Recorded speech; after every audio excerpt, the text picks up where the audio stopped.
Shalom, saudara dan saudariku sekalian yang terkasih dalam Tuhan kita Yesus Kristus. Salam jumpa bersama saya, Nemesio Besar Bubun Pegan, siswa Seminari Petrus Van Diepen, Aima Sorong.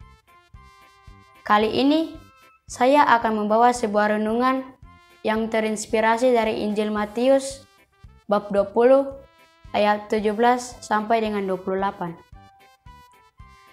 Saudara dan saudariku yang terkasih dalam Kristus, salah satu kecenderungan manusia adalah ingin menjadi terbesar dan terpandang.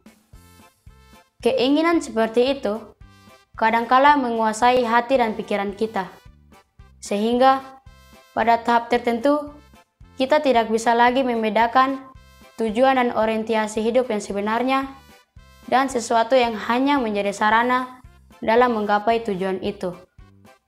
Misalnya, tentang peran hidup yang dipercayakan.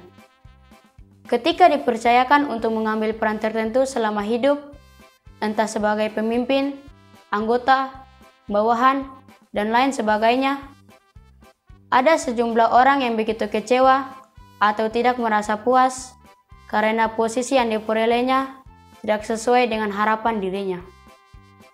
Atas dasar itu, muncul reaksi seperti tidak serius, tidak secara tulus, tidak beri hati untuk pekerjaan atau tugas yang dipercayakan itu. Bahkan, ada yang melarikan diri dari tugas dan tanggung jawabnya itu. Para saudara dan saudariku sekalian, hal itu juga pernah terjadi di kalangan para murid yang dipilih langsung oleh Tuhan Yesus. Salah satunya adalah sebagaimana yang dikisahkan dalam Injil ini. Ada dua murid yang meminta agar mereka diposisikan di sebelah kanan dan kiri jika kelak Yesus berkuasa.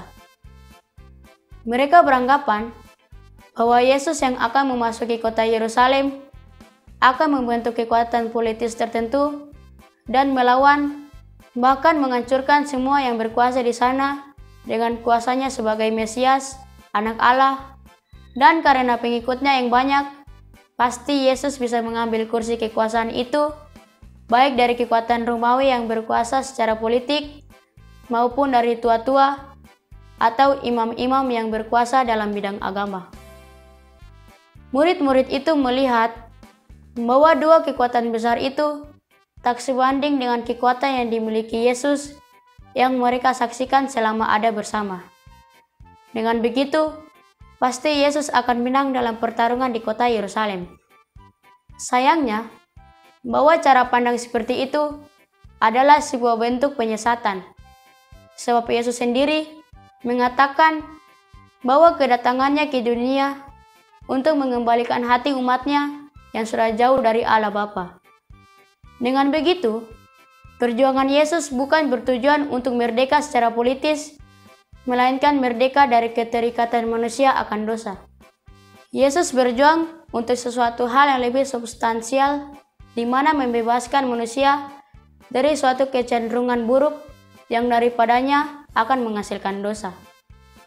Saudara dan saudari, kecenderungan untuk berkuasa dan menjadi terbesar dalam kehidupan bersama adalah sesuatu yang keliru. Yesus dalam ajarannya tidak membenarkan kecenderungan seperti itu. Ia malah menunjukkan suatu kualitas lain yang perlu dihidupi manusia jika ingin menjadi terbesar dan berkuasa. Yesus mengajarkan bahwa barang siapa ingin menjadi besar di antara kamu, hendaklah ia menjadi pelayanmu. Dan barang siapa ingin menjadi terkemuka di antara kamu, hendaklah ia menjadi hambamu. Sama seperti Anak Manusia, datang bukan untuk dilayani, melainkan untuk melayani, dan untuk memberikan nyawanya menjadi tebusan bagi banyak orang. Sebagai pengikut Yesus Kristus, kita pun diharapkan seperti itu. Menjadi orang yang besar dan berkuasa, berarti dia harus memiliki kualitas diri yang mau melayani orang lain pada saat apapun, kapanpun, dan dimanapun dengan sepenuh hati. Bukan dengan cara meminta supaya menjadi orang besar dan berkuasa. Jika ingin diselamatkan di akhirat, dengarkan apa yang Yesus ajarkan, bukan yang lain.